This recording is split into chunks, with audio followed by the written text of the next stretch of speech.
Your rifle is fine. Your ammunition is gone. Not scarce, not back-ordered. There are 5 deer cartridges where the box you buy every fall has already stopped being made by everybody who made it, and nobody sent you a letter. One has exactly 1 company left loading a hunting round for it. Another lost its brass supply in 2013, and the loader who shut down over it says so on its own site. This is not about cartridges that fail. All 5 kill clean. It is about who still loads them. If one of them is yours, hit subscribe. You want that before a season, not during one. Number 5 is the .325 Winchester Short Magnum. I spent years on the other side of a gun counter, and that is where the order in this video comes from. 2 questions asked about every one of these. How many companies still load a hunting round for it? And is any of it on a shelf right now? The list runs from the one you can still track down to the one you cannot. So we start with the one that is only starting to slip.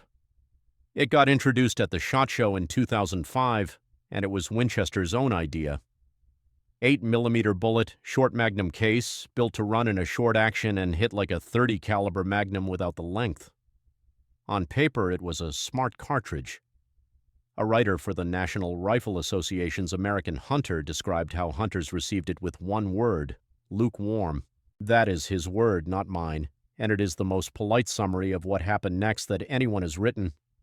Rifles got built for it. Winchester chambered the Model 70. Browning built them. Kimber put it in the 8400 Montana. Nosler chambered it. Savage chambered it. So there are rifles out there, and a fair number of them are sitting in the used racks today at prices that look like a mistake until you check what feeds them. And that is the trap I watch play out over a counter more than once. A man sees a Kimber Montana or a Model 70 in the used case, marked well under what the same rifle in a common chambering would bring, and he thinks he found something. He did find something. He found a rifle that nobody wants to feed, priced by a shop that knows exactly why it has been sitting there. The rifle is not the discount. The rifle is the down payment on the ammunition. Here is where it sits right now. Winchester still catalogs it, but in runs. The 180-grain ballistic silver tip and the 200-grain AccuBond turn up, disappear, and turn up again. Nosler loads it. That is essentially the field. 2 names carrying a cartridge that 4 or 5 names would carry if it had caught on. Price when you find it runs around $3 to $4 a round, and to give that a shape, a .30-06 hunting load sits closer to $1.50 at the same counter on the same day. If you own one, reloading is open to you, and that matters. The case forms from a 300 WSM parent, though the forming is not gentle, and the bullet selection in 8mm is thin compared to what you get in .30 caliber. It is a rout, not a comfortable one. The straight replacement is the 300 WSM, and the numbers say it is not a downgrade. 200 grains out of the 325 runs right around $29.50. 180 out of the 300 WSM runs right around $29.60.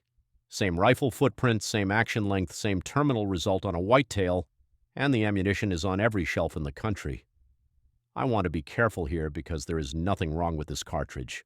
It actually shoots a bigger bullet than a .30 caliber at the same speed, which means a bigger hole and more damage. Nobody who ever shot a deer with one came home disappointed. It sits at number 5 for one reason only. If you look hard enough today, you can still find it. Number 4 is the .307 Winchester.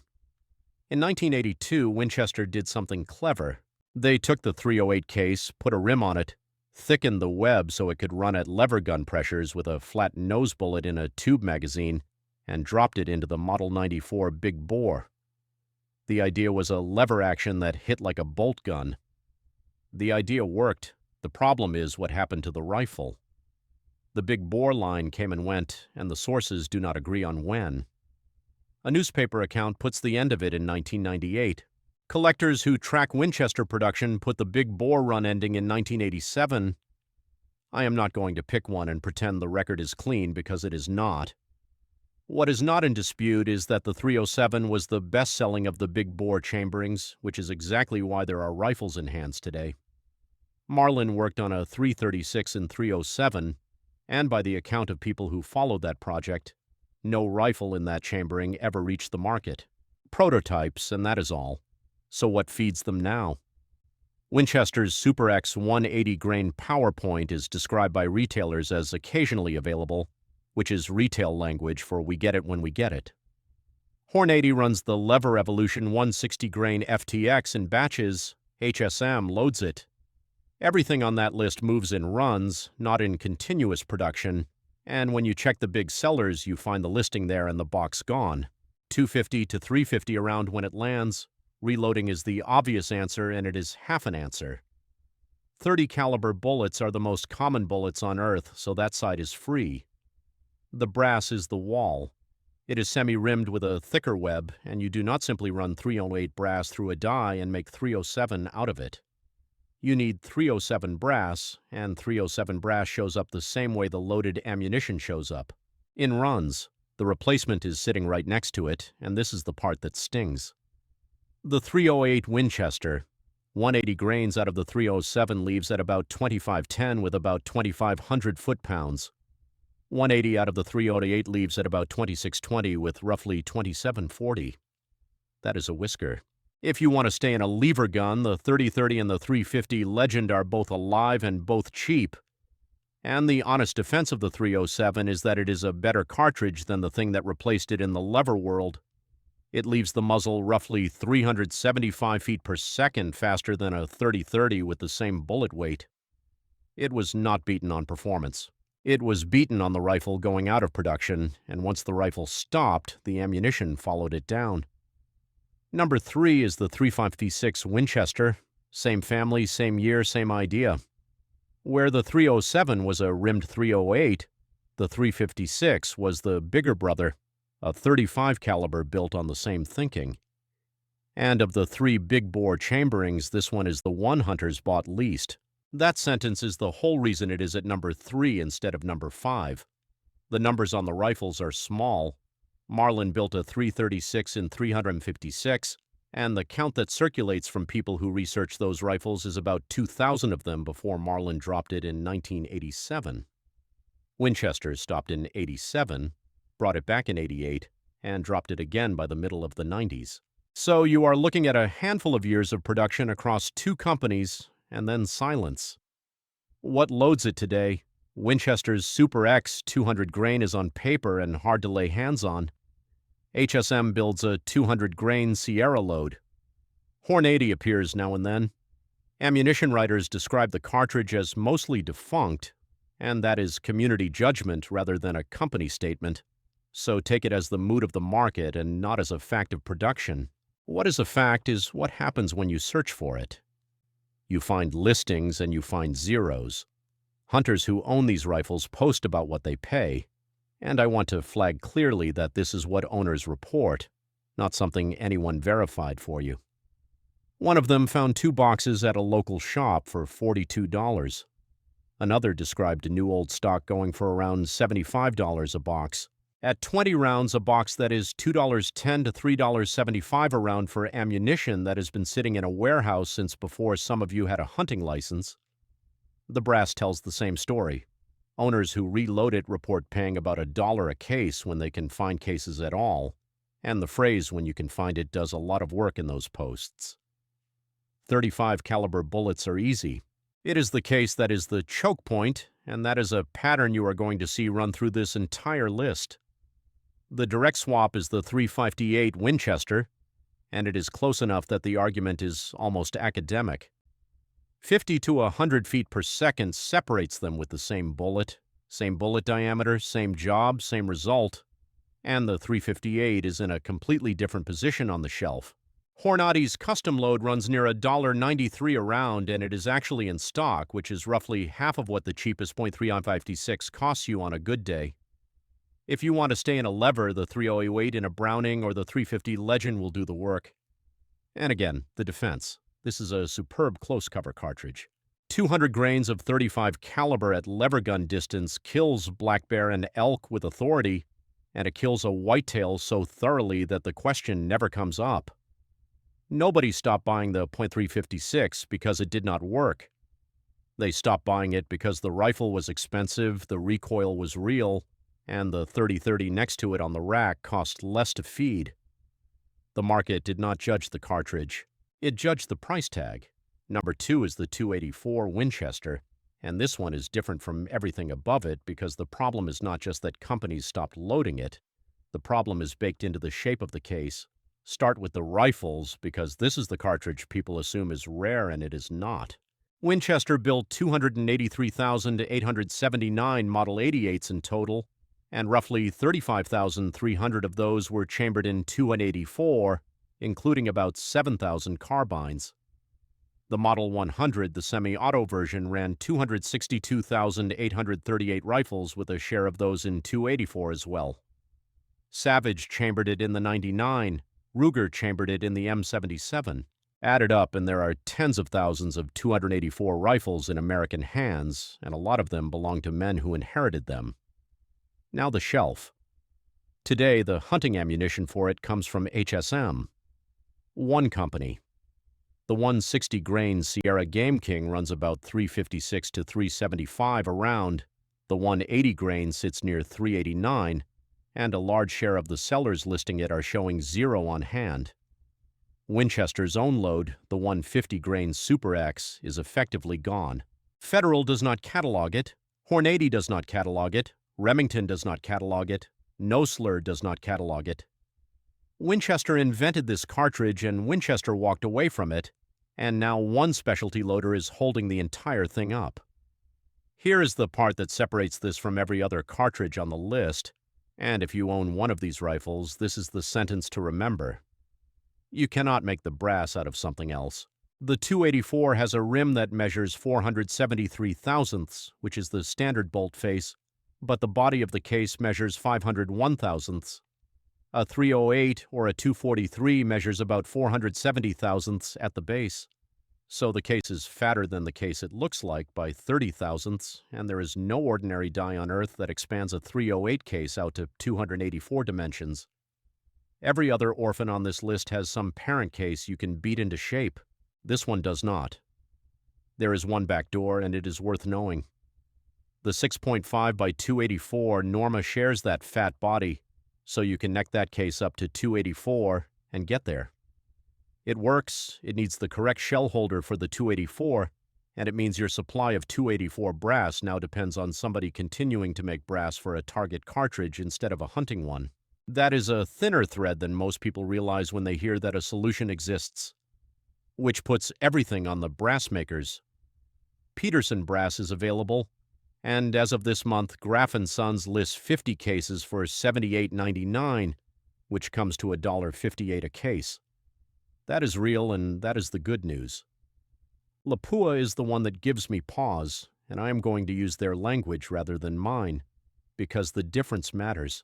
Lapua's own notice says production of several components is temporarily suspended, and the notice is explicit that this is not a cancellation and that they intend to resume when the market stabilizes. Those are their words. Suspended is not discontinued, and anyone who tells you Lapua killed the 284 is going further than the company went.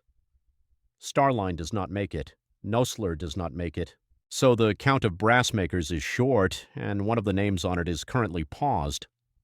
The replacement is the 7mm 08, and it is actually the same cartridge in a different suit. 150 grains out of the 284 leaves around 2860. 140 out of the 708 leaves around 2800 to 2860. Identical bullet diameter, identical performance on deer, and the 708 costs $1.20 to $1.50 a round at any counter in the country.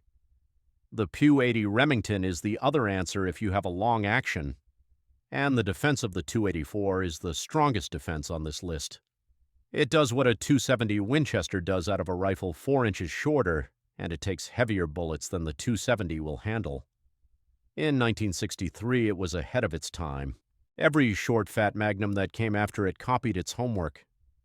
It is not on this list because it is bad. It is on this list because the industry moved on and left tens of thousands of good rifles standing there. Before I give you number one thing about how this channel works. There are no affiliate links under this video, nobody paid for a placement in it, and no company has any idea it exists.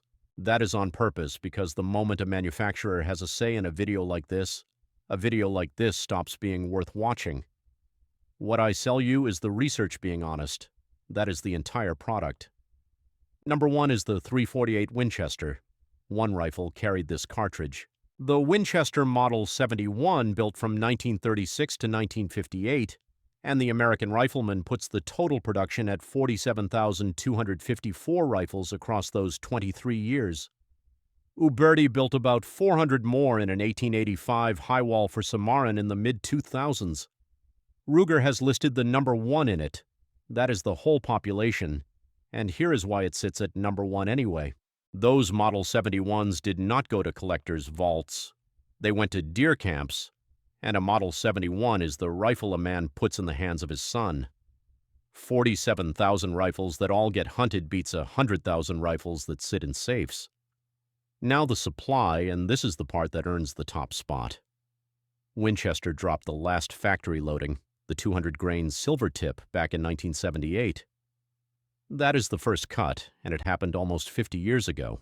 Think about what that means. Half a century ago, the company that built the rifle and built the cartridge decided the cartridge was done, and for the next 35 years, the only thing keeping it alive was that Winchester kept selling the brass to everybody else. The specialty loaders were not competing with Winchester, they were living off it. The second cut is the one that mattered, and I am going to quote Buffalo Bore directly because they are the ones who said it in public. Their own page states that in 2013, Winchester quit making .348 brass, that Buffalo Bore was out of loaded .348 ammunition from 2014 because of it, and that Starline brass is what brought the loading back. That is a manufacturer, on the record, describing the moment the parent company walked out of the room. So what is left? Buffalo Bore, Grizzly cartridge, choice ammunition. Hornady turns up in occasional runs, and when it does, one retailer had the 200-grain FTX at $99.95 for a box of 20, marked down from $135. Do that math with me. That is $5 a round, on sale. Buffalo Bore and the other specialty houses run $4 to $5 a round when they are in stock, and in stock is doing heavy lifting in that sentence. There is one more piece, and it is the reason this cartridge is number 1 and not number 2. Owners who follow this cartridge report watching the listing at one of the largest online retailers change its status from out of stock, seasonal run to discontinued by manufacturer. I cannot verify what a retailer's back end did on what date, so take that as what owners observed and reported. But I can tell you what those two phrases mean at a counter, because I have watched the same words appear on the same screen for other products. Seasonal run means we make it once a year and we will call you, and we probably will not call you. Discontinued by manufacturer means stop asking. If you own a Model 71, reloading is not one of your options. It is your option. Starline brass runs about $176 to $205 per 100 cases, depending on the seller this month, so $1.76 to $2.05 a case, and those cases last few years. Barnes Originals in 220 and 250 grain, and the Hornady 200 grain FTX are all available. The setup cost is real, and the per-round cost after that beats $5 a shot by a wide margin. The replacement is the 45-70, which is in every store in America and does the same work at the same distance. The .358 Winchester if you want the same bullet weight in a bolt gun. The .35 Whelan if you want more energy with factory ammunition you can find. And I will say the honest thing about the .348 last because it deserves it. 200 to 250 grains, leaving the muzzle at roughly 2,700 to 3,100 foot-pounds. That will flatten anything that walks in North America inside 200 yards. This is the finest lever-action deer and elk cartridge that Winchester ever chambered, and its ammunition problem has nothing whatsoever to do with how it performs. It is on top of this list because it was abandoned first and abandoned hardest. Now the question I know is coming, which is why the .308, the .270, and the .6.5 Creedmoor are not on this list, since somebody always argues that everything is disappearing. They are not on the list because they are the measuring stick. All three have enormous numbers of rifles in the field, and every major loader carrying them. Federal, Winchester, Remington, Hornady, Nosler. Hunting ammunition for all three sits between about $1 and $2 a round, and it is in stock everywhere. That is what a healthy cartridge looks like, and every cartridge in this ranking used to look like that too. The difference between them is not quality. It is how many rifles kept selling after the cartridge came out, because ammunition production follows the rifle, not the other way around. There is a second list I should give you because if you hunt with anything older than you are, somebody in the comments is already typing it. The cartridges people assume are on their way out and are not. The 300 Savage, which shares this exact story of a rifle going out of production, still has Federal, Remington, Winchester, and Hornady loading it, and it sits under $2.50 a round. The 257 Roberts has Federal, Nosler, Hornady, and Remington behind it. The 32 Winchester Special is still fed. And the 264 Winchester Magnum, which is the cartridge everybody nominates for a list like this, has Pervy Partisan, Remington, Nosler, and HSM loading it right now. 4 names, more than any cartridge in this ranking has. All 4 of those got written off years ago, and all 4 survived. And the reason is the same reason that put the 5 above on the list in the first place. Enough rifles kept getting hunted that somebody kept finding it worth their while to load for them.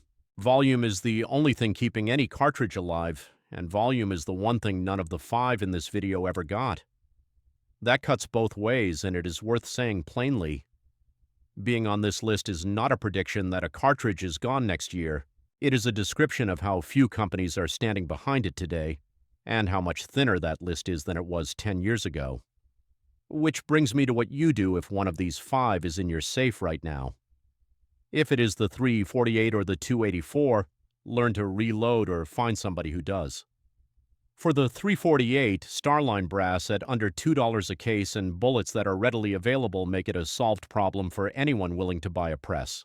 For the 284, buy Peterson brass while it is on the shelf, and understand you are buying it because there is no substitute case you can form.